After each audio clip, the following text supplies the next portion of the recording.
नमस्कार,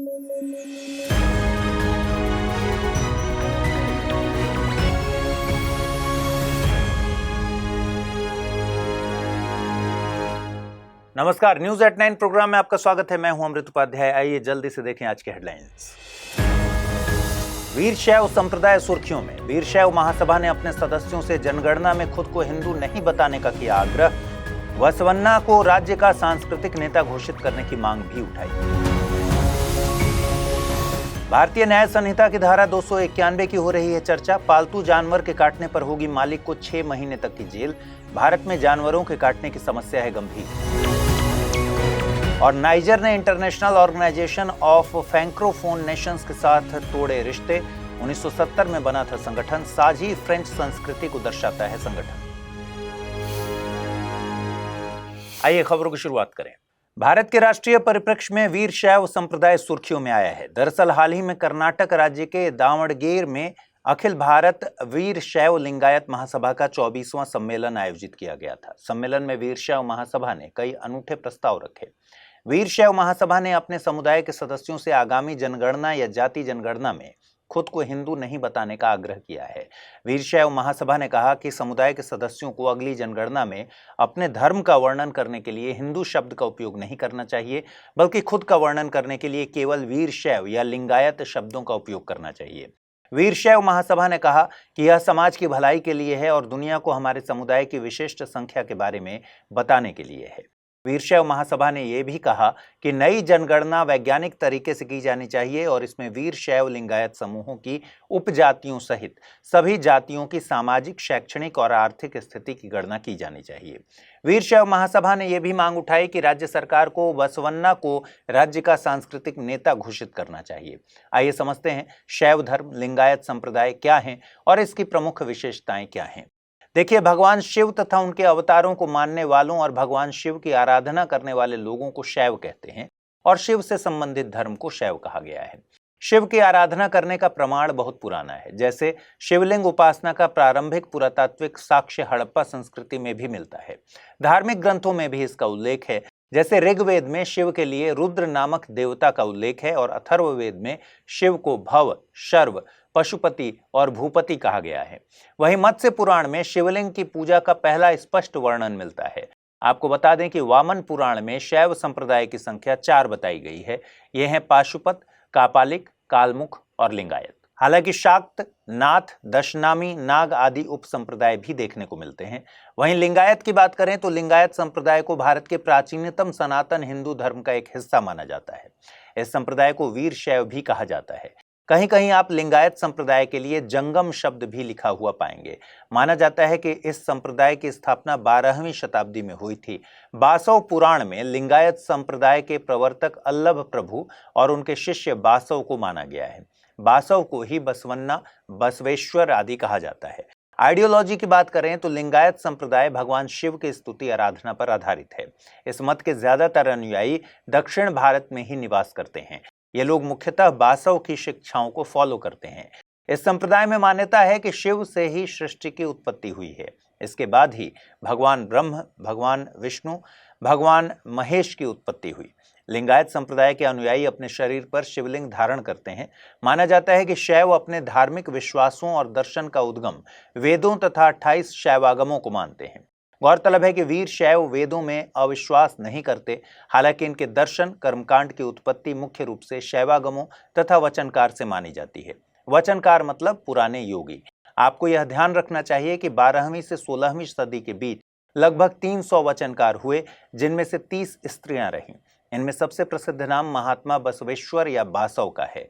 बसवेश्वर कल्याण कर्नाटक के जैन राजा विज्जल के प्रधानमंत्री थे। बसवेश्वर का लक्ष्य ऐसा आध्यात्मिक समाज बनाना था जिसमें जाति, धर्म या स्त्री पुरुष का भेदभाव न रहे। वह कर्मकांड संबंधी आडंबर के विरोधी थे और मानसिक पवित्रता एवं भक्ति की सच्चाई पर बल देते थे। वो मात्र एक ईश्वर की उपासना के समर्थक थे। महात्मा बसवेश्वर के अनुयायियों में बहुत से हरिजन थे और उन्होंने अंतरजातीय विवाह भी संपन्न कराए थे। आपको बता दें कि शून्य संपाद ने लिंगायतों का प्रमुख धार्मिक ग्रंथ है।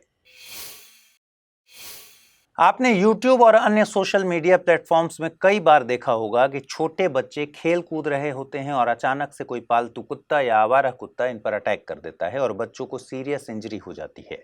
कई टांके लगवाने पड़ते हैं। लोकल अखबारों में तो कई बार इससे भी खराब न्यूज छपती है।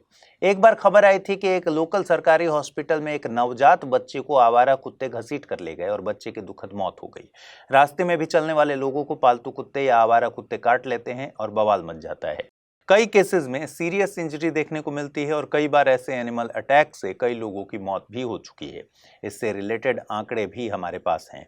भारत में लेटेस्ट एनसीआरबी क्राइम रिपोर्ट से पता चलता है कि 2022 में जानवरों के हमलों में 2021 की तुलना में 19% की वृद्धि हुई। इसमें सबसे ज्यादा चिंताजनक बात यह है कि जानवरों के हमलों में मरने वाले या घायल होने वाले लोगों की संख्या में जबरदस्त इजाफा देखा गया।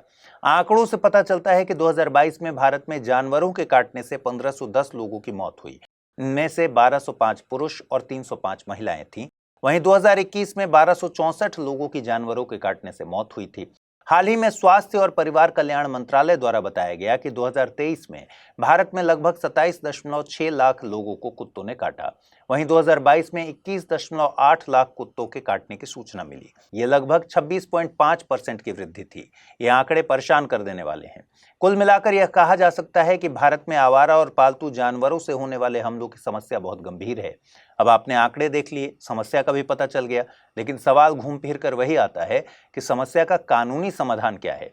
आपको बता दें, सितंबर 2022 में सुप्रीम कोर्ट ने भी माना था कि अगर आवारा कुत्ते यानी जो तकनीकी रूप से किसी के स्वामित्व वाले पशु नहीं हैं ने अगर किसी इंसान पर हमला किया तो नियमित रूप से उन्हें खाना खिलाने वाले लोगों को लागत वहन करने के लिए उत्तरदायी बनाया जा सकता है।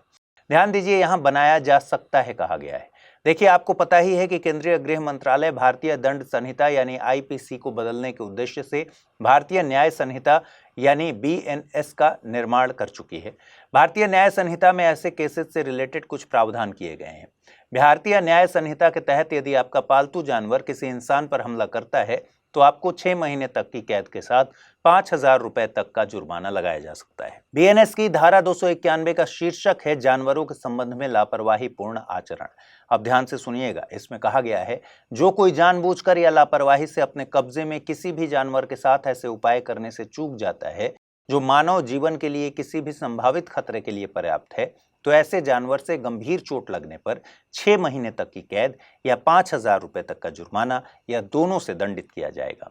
हालांकि ऐसा कुछ प्रावधान आईपीसी की धारा 289 में भी था, लेकिन आईपीसी की धारा 289 में 6 महीने तक की कैद के साथ साथ 1,000 रुपए तक का जुर्माना लगाए जाने का प्रावधान था। इसी के साथ अब सोशल मीडिया पर कई भारतीयों ने इस बदले हुए कानून पर सकारात्मक प्रतिक्रिया दी, जबकि अन्य ने शिकायत की है कि जुर्माना अभी भी बहुत कम है। लोग कह रहे हैं कि यह जुर्माना किसी पालतू जानवर द्वारा काटे जाने की स्थिति में उनके इलाज के खर्च को कवर करने के लिए भी पर्याप्त नहीं है। देखिए, कानून तो अपनी जगह बन ही रहा है और यह काम भी करेगा, लेकिन इस मामले में एक सोसाइटी के तौर पर पशु मालिकों की भी नैतिक जवाबदेही बनती है कि वो ऐसे पशु ना पालें जो आक्रामक हों और किसी को नुकसान पहुंचा सकते हैं। अगर पालते भी हैं तो जानवरों की प्रॉपर ट्रेनिंग की व्यवस्था भी की जानी चाहिए। कमेंट करके बताइए कि आपके हिसाब से इस समस्या का समाधान क्या होना चाहिए।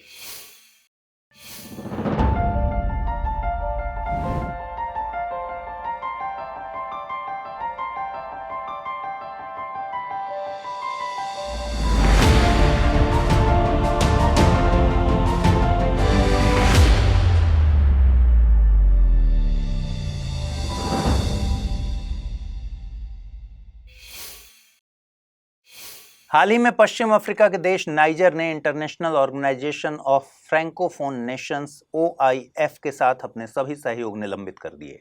देश के सैन्य नेताओं ने कहा है कि नाइजर धीरे धीरे पूर्व औपनिवेशिक शासक फ्रांस के साथ अपने सारे संबंध तोड़ रहा है। आपको बता दें, नाइजर की सेना ने जुलाई में तख्ता पलटकर सत्ता पर कब्जा कर लिया था। इसका मतलब है कि नाइजर में सैन्य शासन है और यहाँ पर सेना ही शासन कर रही है। हालांकि इस बात पर नाइजर के फ्रांस और अन्य पश्चिमी सहयोगियों ने कड़ी निंदा की थी। इसके साथ ही नाइजर ने फ्रांसीसी सैनिकों को भी देश से बाहर निकाल दिया था, जो पश्चिमी अफ्रीकी देश में 1 दशक पुराने सशस्त्र विद्रोह से लड़ने में मदद कर रहे थे। यह ध्यान रखने वाली बात है कि नाइजर फ्रांस का एक बड़ा उपनिवेश है और यहाँ फ्रांस की सरकार ने अर्थव्यवस्था के सारे सेक्टर्स में काफी निवेश करके रखा है। आइए अब बात करते हैं International Organisation of Francophone Nations की, इससे पहले समझिए कि फ्रैंकोफोन क्या होते हैं। फ्रैंकोफोन का सीधा सा मतलब है फ्रेंच भाषा बोलने वाले लोग। फ्रैंकोफोन समुदाय में 5 महाद्वीपों में फैले 321 मिलियन से अधिक लोग शामिल हैं, जो फ्रेंच भाषा को आधिकारिक दूसरी तथा विदेशी भाषा के रूप में साझा करते हैं और एक सामान्य इतिहास, संस्कृति और मूल्यों को भी साझा करते हैं। यदि हम वर्तमान स्थिति में फ्रैंकोफोनी का विश्लेषण करें तो 2022 में 321 मिलियन बोलने वालों के साथ फ्रेंच भाषा अंग्रेजी, चीनी, हिंदी और स्पेनिश के बाद दुनिया में 5वीं सबसे अधिक बोली जाने वाली भाषा बनी हुई है। एक विदेशी भाषा के रूप में 50 मिलियन से अधिक लोगों द्वारा फ्रेंच दुनिया में दूसरी सबसे अधिक सीखी जाने वाली भाषा है। 2010 के बाद से, यानी जब संयुक्त राष्ट्र द्वारा भाषा दिवस की स्थापना की गई थी, 20 मार्च को हर साल फ्रैंकोफोनी के लिए एक महत्वपूर्ण तारीख रही है, क्योंकि यह दुनिया भर में फ्रांसीसी भाषा, फ्रैंकोफोन संस्कृति और सभी फ्रांसीसी मूल्यों का जश्न मनाने के लिए समर्पित है। अब इसी संदर्भ में International Organisation of Francophone Nations को समझ लेते हैं। यह एक अंतर्राष्ट्रीय संगठन है जो ऐसे देश और क्षेत्र का प्रतिनिधित्व करता है जहां फ्रेंच एक सामान्य भाषा या प्रथागत भाषा है, या जहां आबादी का एक महत्वपूर्ण हिस्सा फ्रैंकोफोन यानी फ्रेंच भाषी है, या जहां फ्रेंच संस्कृति के साथ उल्लेखनीय जुड़ाव है। इस संगठन में 88 सदस्य देश और सरकारें शामिल हैं। इनमें से 54 राज्य और सरकारें पूर्ण सदस्य हैं, 7 सहयोगी सदस्य हैं और 27 पर्यवेक्षक हैं। यह संगठन 1970 में बनाया गया था।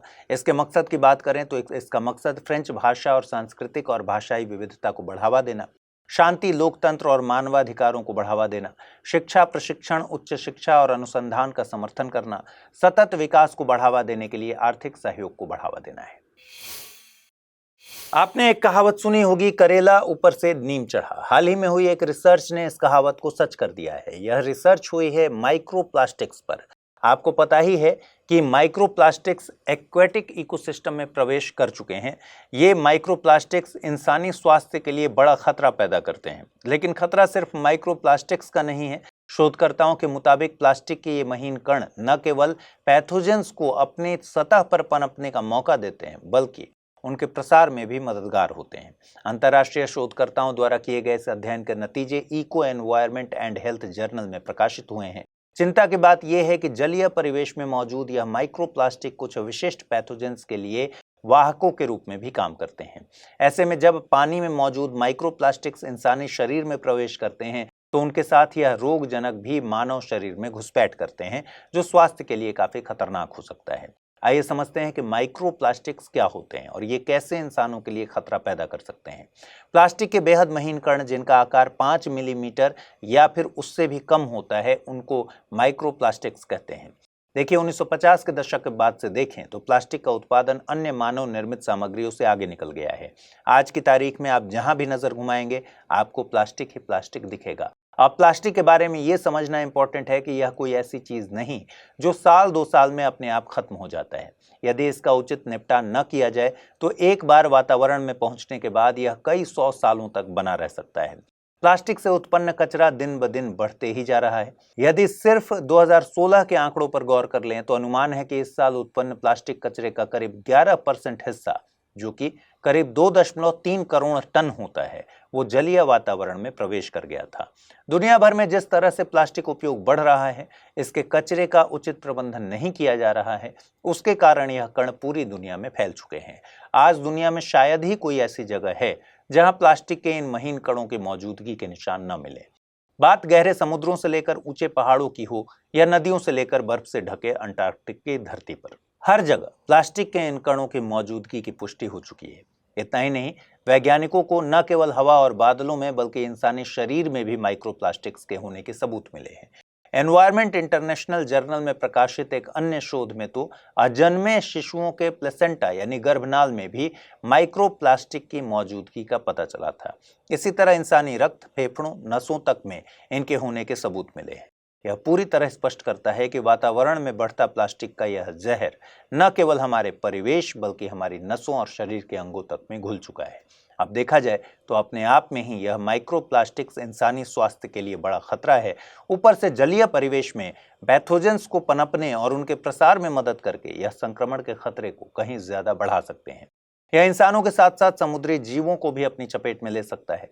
शोधकर्ताओं ने अपने इस अध्ययन में माइक्रोप्लास्टिक्स के छिपे खतरों पर प्रकाश डालते हुए इसके बढ़ते प्रदूषण की तत्काल निगरानी पर जोर दिया है। साथ ही इस बात पर और अधिक शोध करने का आग्रह किया है ताकि इससे जुड़े खतरों को कहीं बेहतर तरीके से समझा जा सके।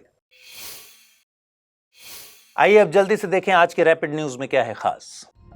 26 दिसंबर को भारत में वीर बाल दिवस के रूप में मनाया जाता है। यह दिन सिख धर्म के 10वें गुरु गोविंद सिंह जी के बेटे बाबा फतेह सिंह और जोरावर सिंह की शहादत का सम्मान करने के लिए मनाया जाता है। आपको बता दें कि पिछले वर्ष देश ने पहली बार 26 दिसंबर को वीर बाल दिवस के तौर पर मनाया था तथा 9 जनवरी 2022 को इसे मनाए जाने की घोषणा की गई थी।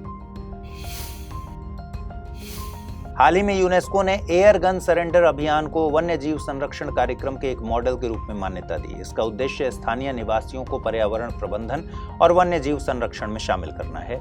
इस अभियान की शुरुआत अरुणाचल प्रदेश द्वारा 2021 में की गई थी। इसका उद्देश्य शिकार को हतोत्साहित करना और वन्य जीवों की हत्या के दुष्प्रभावों और प्रभावों के बारे में जागरूकता बढ़ाना था।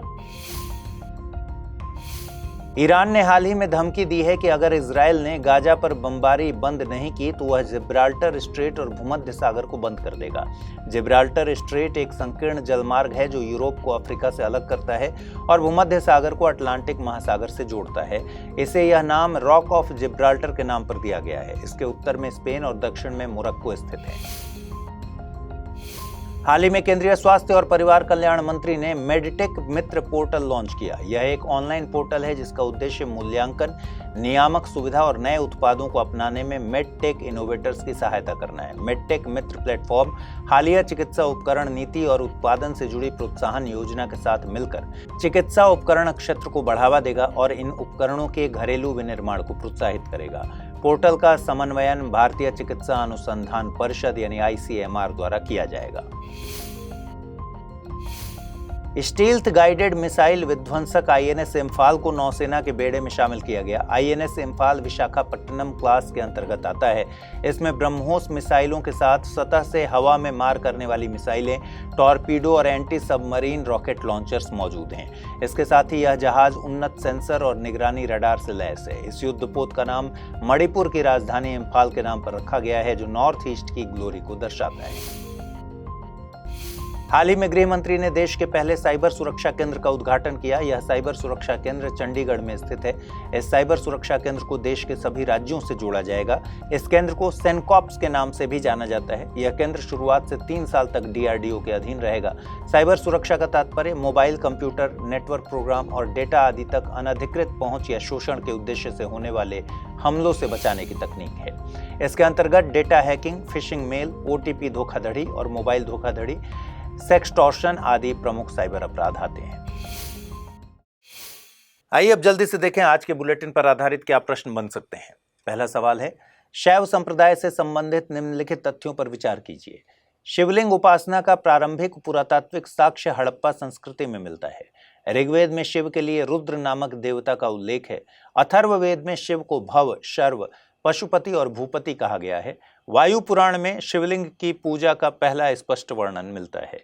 उपरोक्त कथनों के आधार पर सही विकल्प चुनना है। 1, 2 और 4 सही हैं, 2, 3 और 4 सही हैं, 1, 3 और 4 सही हैं या फिर 1, 2 और 3 सही हैं।